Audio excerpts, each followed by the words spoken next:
Fint, ta han. Kom an. Spill.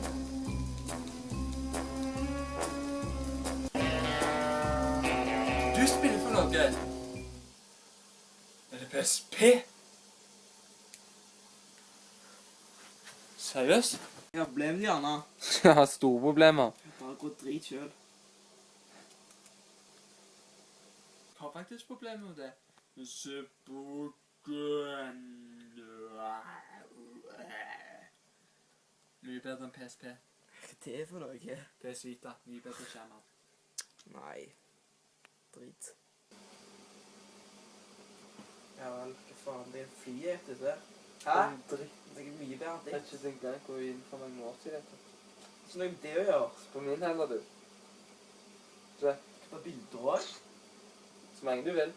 Lager Kul. de. Skal du ha dele de på Facebook, alt. Ja, men jeg kan trene folk her, jeg. Se da. Jeg kan ha et spill som heter Unit 13. Mye bedre det. Der har du virkelig personer.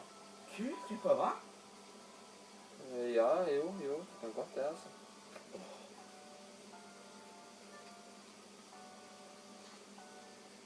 Wow. Du kan jo touche det kanskje med. Hvor mye koster sånn her? Det her i Norge koster den 2500, den her koster 1500. I Nær i USA? USA. Jeg var i USA. Åh, Så fy faen, så kult. jeg anbefaler å kjøpe den i USA, altså.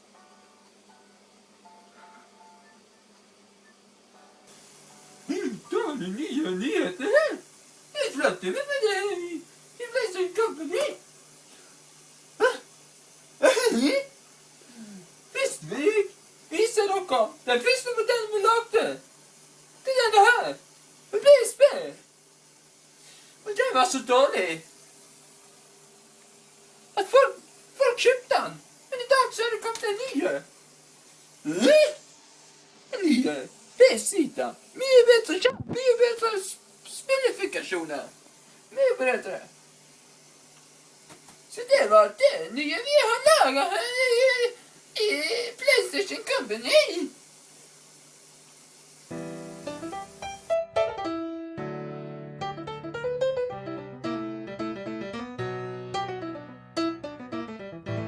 Fint og for helvete. Kom an, fly. Kom an, spill.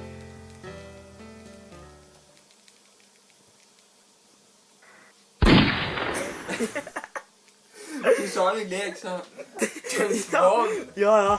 James Like sånn, Bond-stil. the fuck are you playing? My name is Bond. James Bond. Ikke Bondekøll. Simen Bondekøll. Eller hvordan han går inn, James Bond.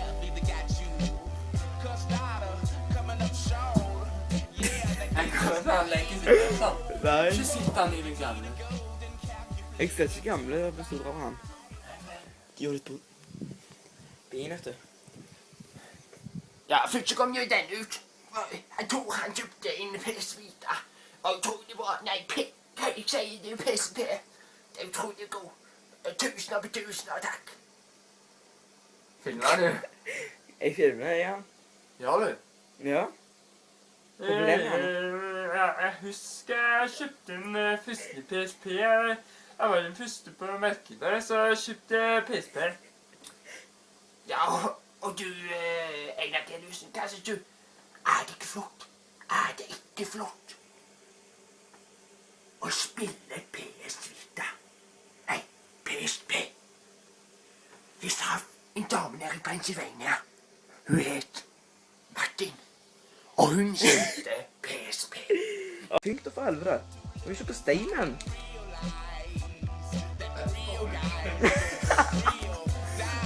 Hva mener du? Det er ikke det, men Jeg sier ja, du sier ja, du sier ja, jeg tar faktisk det.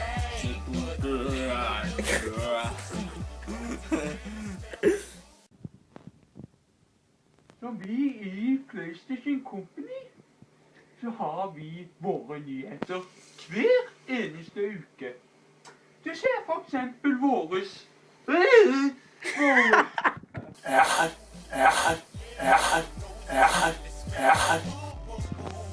Så var det nye nyhetsskritt. Nye PlayStation-trykk. Ja, så kan vi det neste her i PlayStation.